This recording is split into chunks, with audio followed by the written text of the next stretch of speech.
So, boom! Good evening, good evening. We are back. We are live. Wasn't meant to be live. I was meant to do a pre-record, but then I just realised I don't think nobody's going to turn up. So I better do a live. Well, you know what time it is. It's D-Day. It's D-Day for the Arsenal. Nothing to go on today apart from Forest Palace, but no one cares. Tomorrow it's Inter Barca.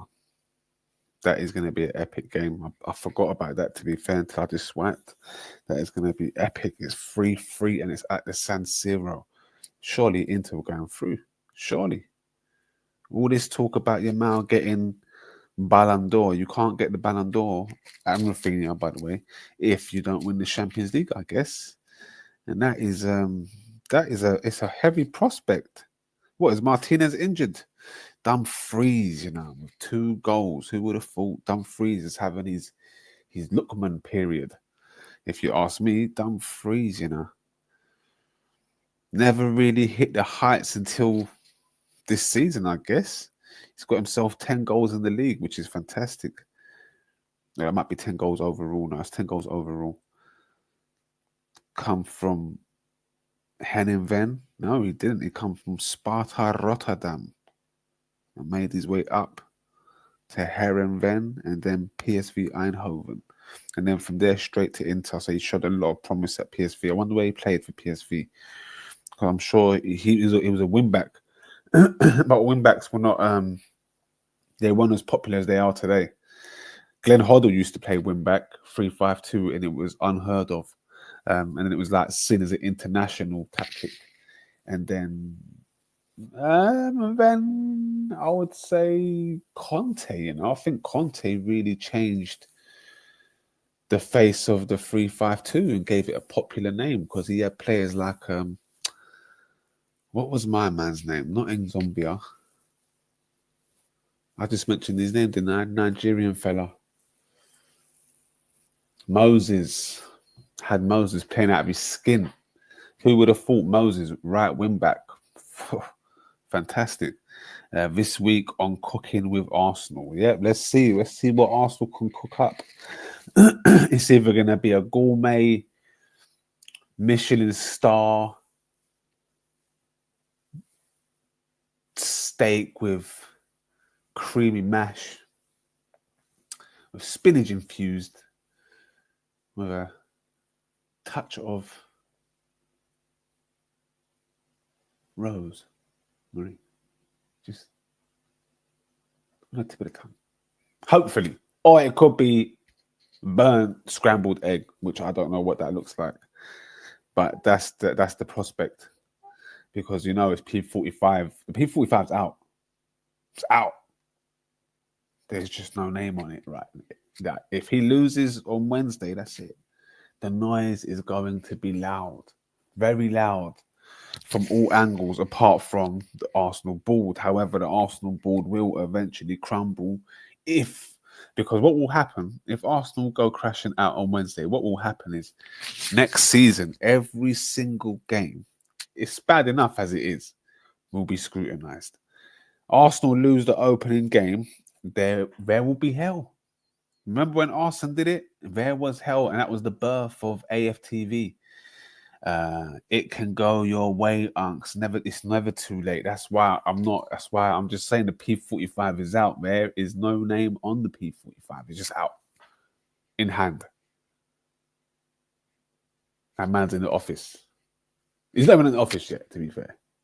He's outside. He's on his way to the office, but I've got it up. And when he walks in the room, I'm going to say, do you want your name to be on here? Do you thought you won Champions League? You thought you won Champions League? To quote Arteta himself. Like, what we've done this season, diabolical. Absolute diabolical. I can't believe the fall off.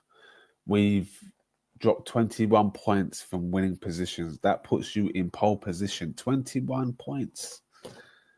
21 points is serious. That's a serious stat. That puts you, what, 2 points, I think, ahead of Liverpool. And we've let that slide from winning positions. That is from winning positions that we've dropped 21 points. More than anyone. I've got more stats if you want it. I know you lot said the other day you don't want me to be doing up essays on here. You want Footballthicko, which I was surprised at, which was a good tester to see. It was just it was a feeler. So listen, points dropped from winning positions 4 seasons under Mikel Arteta. So it's not even that bad, to be fair. 2021, it was 8 points. 22, it was 11 points. 23, it was 8, and back down again. 23, 24, it was 9.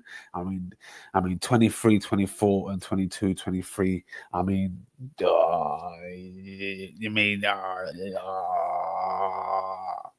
because we could have won the league in those 2 seasons, and there's enough points there.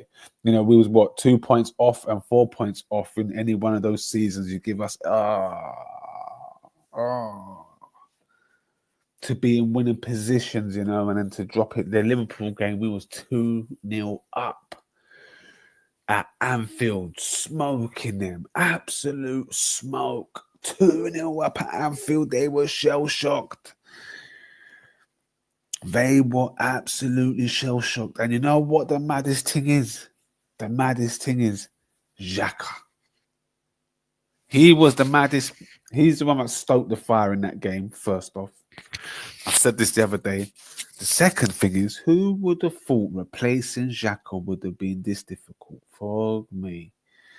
Oh my days. To be fair, I did listen to lead judges in Turkish. I feel for them because you can see the pain. Both great guys, by the way. I love a bit of lead judges.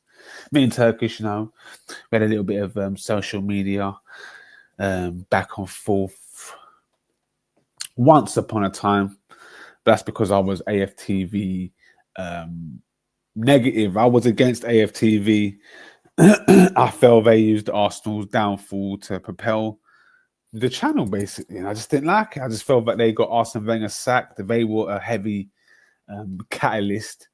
Whether they want to agree or disagree, for me, they were just a heavy catalyst in getting him sacked. But, let bygones be bygones, and I respect what they've done and what they do, even if it was at the expense of my love for the club and Arsene Wenger, and theirs, to be fair, and their own expense, to be fair. It cut off their nose to spite their face? That's what they had to do. But and for the blueprint that they've created is, it's out of this world. So for that aspect, if you separate the fan and the man and all that, then yeah, amazing. So so that man are really invested, and when you're amongst other people with the same, it's not crabs in a barrel mentality, but it's think herd. That's what it is, mentality. So they're all together in a bubble, and then they're either coming from the game, or they're watching it together somewhere, and emotions are high, and the camera's there as well, and emotions are just running high, and you ain't got no time to censor anything, and it just comes out, and it will be, you just gotta let it be. And that's why it comes across as if we're crazy fans, but we also have the best coverage. We got to give it that. Arsenal have the greatest coverage, and we're just top news. We're just sexy. That's it. The proof was in the pudding. When Arsenal lost to PSG, the phone was lit. The next day, I'm watching the game. No one's talking about the game, and it's the best. It's the better game. 3 goals from both teams. 6 goals. 2-0 up into Milan. It had jeopardy at the new camp as well. Lamau playing out of his skin. Rafinha scoring a banger. Do you hear what I'm saying? All these things. Then I had to go, though. No. Listen. Why did Wenger have to go? What? Because we just finished outside of the top 4? We just won the FA Cup? Is that the reason why? Or is it reason why we was falling behind was because we wasn't spending our money still, and the club was hung like the Parliament in England for many a year, when we had the conservatives and we had Liberal Dems together? It's a bit like that. We had Usmanov and the Cronkies, and no one wanted to spend any P apart from Usmanov, but then the club won't give Usmanov the right to spend the P because he was a majority shareholder. So it was impossible. And plus he had dirty P. So we made the right decision in the end, because look what happened during COVID. They kicked him out. Everton, they put Everton under. That could have been us. That could have been the Arsenal. So thank God for Wenger's morals, I guess, and integrity. That's what kept integrity kept us. And you know what? Keeping our integrity actually in short term hindered us, because you clowns out there just want to make banter. Like, football's just turned into a banter team. It wasn't always banterous like this. And if it was banterous, it was amongst the elite. So that only the elite could talk to the elite. Not every Tom, Dick, and Harry. Now we've got talking. We've got Fulham fans. We had T John here the other day, QPR fan. Didn't even want to tell. He knew damn straight not to tell me who he supported. And then he's lucky he's a local lad, so I can give it him. You know, if you just tell me a local, Loftus Road is right down you're a local lad. What can I say? What can I say? If there's a football stadium outside my doorstep, I might have felt the same way. So, you know, I just got to hold my hands up. Wenger didn't have to go BK. Wenger was building a good team. He was about to build a masterpiece, and they didn't let him fulfill that masterpiece. They should have let him fulfill his contract for one more season, and they should have given him 100 and something M's and go and rebuild and see Wagwan and go out with a decent team, decent results. Not how it went down. It went down disgusting. It was diabolical. Come on, so he would have gone. No. What do you mean he goes on Keys and Gray now? But hey, what does that mean? He adds integrity to Keys and Gray. Keys and Gray still get posted because of Wenger. And let me tell you something, boy.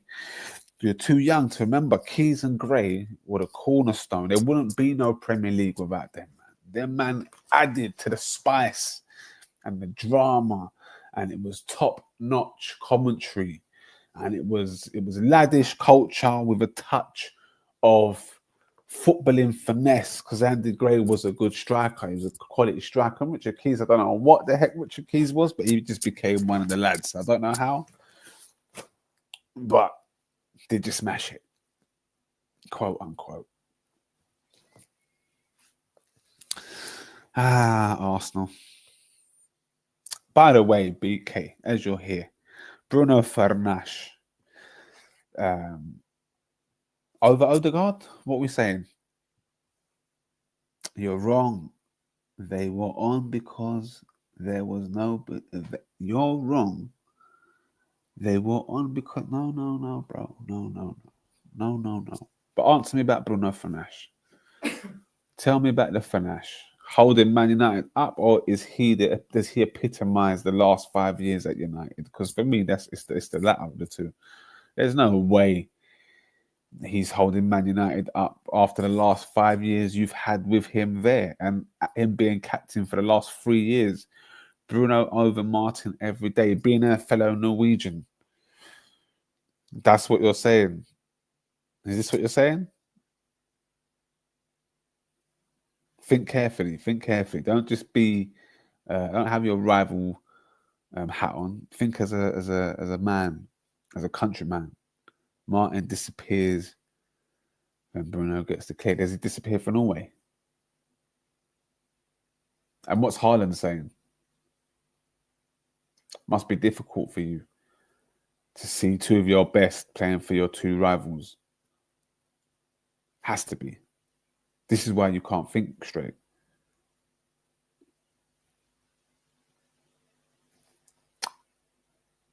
He does he?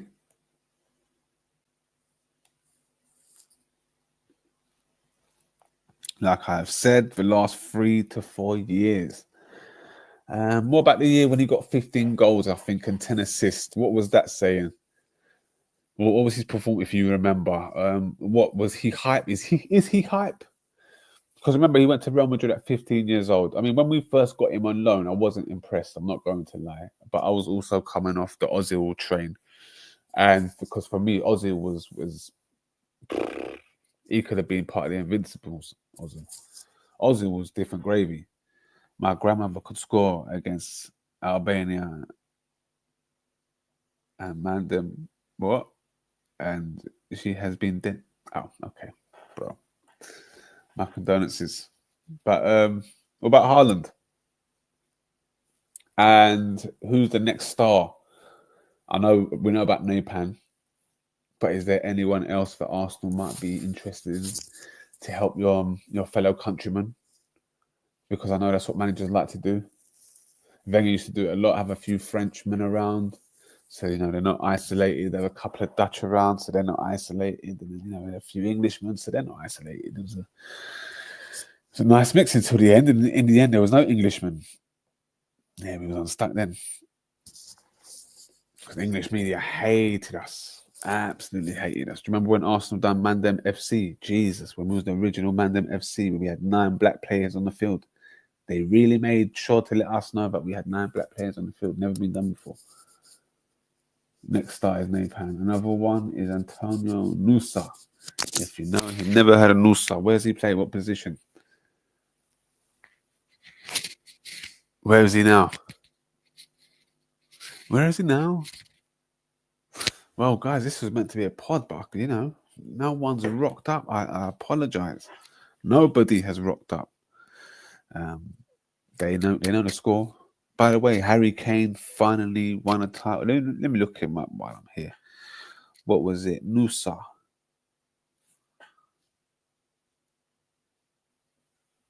It's a good name.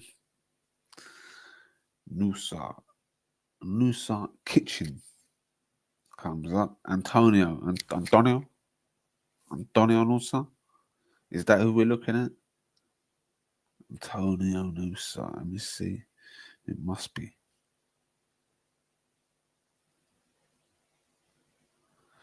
Antonio. He's in the Bundesliga. He plays for RB. Okay. Got a video clip here. The perfect debut.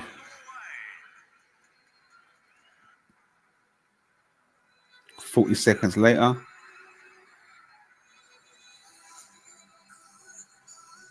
Boom, boom, boom, boom, boom, boom. He's rapid. He's rapid.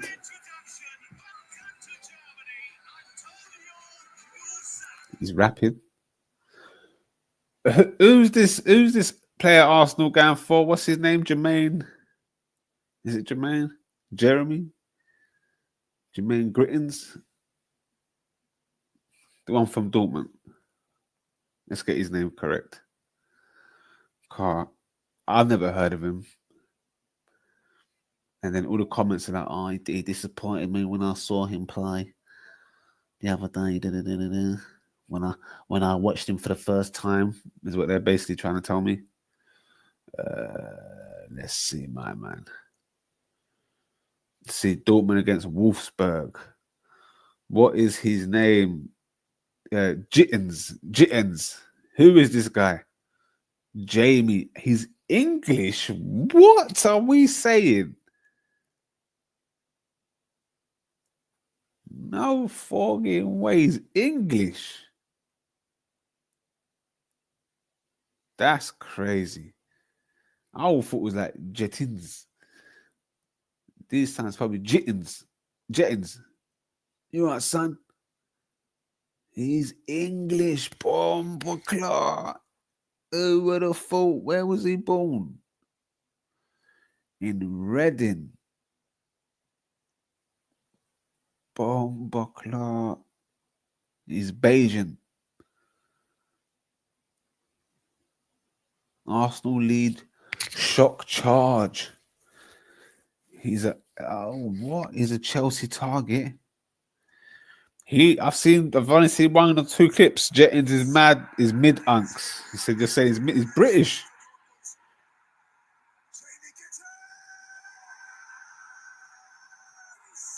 Gettins.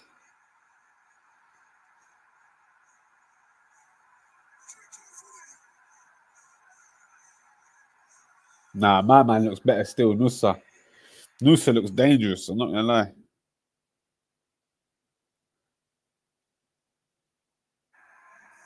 All goals and assists. Gettins, yeah.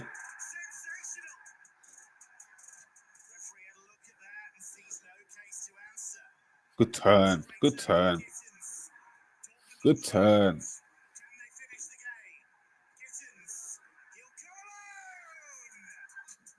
You know, Getting looks decent still. Obviously, anyone can look decent in these clips.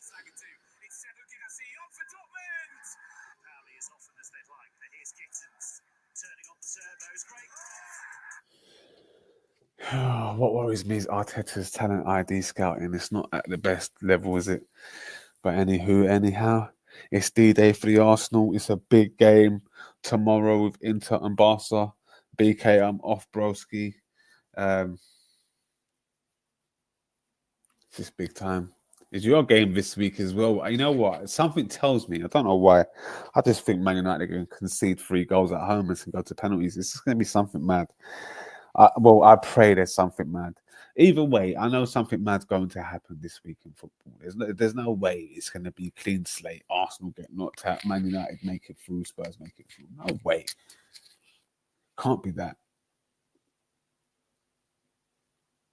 And Nusa is it now? Nusa looks good. He looks good. May you now can respect my takes. No punt is the gibber. What? Because at one clip of Nusa, and I said he looks good. Now you want me to respect all your takes? Listen, we've got to wait for this to unfold and see what God. Let me do a deep dive into Nusa, and I'll get back to you. This guy wants his flowers before I've even seen what my man could do. Nusa looks. He does look good. He does look good. He does look good. We will also score. You're definitely going to concede, though. Anyway. Hopefully you go down to 10 men. Man. Shock result. Over and out. Back tomorrow. Love.